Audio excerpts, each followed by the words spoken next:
বাংলা তথা কলকাতাতেও শুরু হয়ে গেল গণেশ পুজোর তোড়জোড়। আজ আমরা জেনে নিই কেন করা হয় গণেশ পুজো, জেনে নিই এই উৎসবের তাৎপর্য। মহেশ্বর দেবী পার্বতীর দ্বিতীয় পুত্র ছিলেন গণেশ। হিন্দুদের অন্যান্য পুজোগুলির মধ্যে আর একটি অত্যন্ত জনপ্রিয় হলো গণেশ পুজো। হিন্দুরা বিশ্বাস করেন এই দিন গণেশ তাদের ভক্তদের মনোবাঞ্ছনা পূর্ণ করতে মর্তে অবতীর্ণ হন। এবছর 7ই সেপ্টেম্বর শনিবার গণেশ চতুর্থী। মহারাষ্ট্র, গোয়া সহ ভারতের দক্ষিণের রাজ্যগুলিতে খুবই জনপ্রিয় এই গণেশ পুজো। অত্যন্ত ধুমধামের সহিত এই পুজো করা হয়। শিব ও পার্বতী পুত্র গজানন গণেশ বুদ্ধি, সমৃদ্ধি ও সৌভাগ্যের সর্বোচ্চ দেবতা। ব্যক্তিগত ও পেশাগত জীবনে নানা বিপত্তি থেকে মুক্তি পেতে ভক্তরা এই পুজো করে থাকেন। শ্রী গণেশের বাহন হল মুশিক। গণেশ পুজোর বিভিন্ন জায়গায় বিভিন্ন নামে পরিচিত।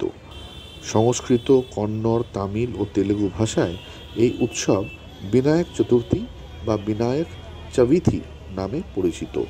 কোঙ্কণী ভাষায় এই উৎসবের নাম চবত। অন্যদিকে নেপালি ভাষায় এই উৎসবকে বলে চথা। হিন্দু পঞ্জিকা অনুযায়ী ভাদ্র মাসের শুক্লা চতুর্থী তিথিতে গণেশ পুজোর আয়োজন করা হয়। 10 দিন ব্যাপী এই উৎসবের সমাপ্তি হয় অনন্ত চতুর্দশীর দিন। কথিত আছে সমস্ত শুভ কাজের শুরু শ্রী গণেশের নাম নিয়ে করলে তা সফল হয়। গণেশ পুজো বাদ দিয়ে কোনো পুজোই সম্পন্ন হয় না। দেবতাদের মধ্যে তাকেই প্রথম পূজ্য বলে মনে করা হয়। গণেশের প্রায় 108টি নাম আছে। এর মধ্যে গণপতি, গজানন, বিনায়ক এবং বিঘ্নরাজ এগুলো বিশেষভাবে উল্লেখযোগ্য। এছাড়াও গণেশ হলেন সমৃদ্ধির প্রতীক, তাই তার আর এক নাম হল সিদ্ধিদাতা গণেশ।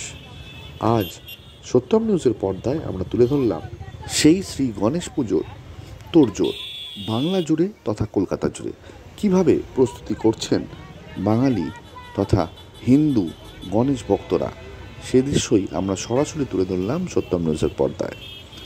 সমীরণ দাসের বিশেষ রিপোর্ট, সত্যম নিউজ, কলকাতা।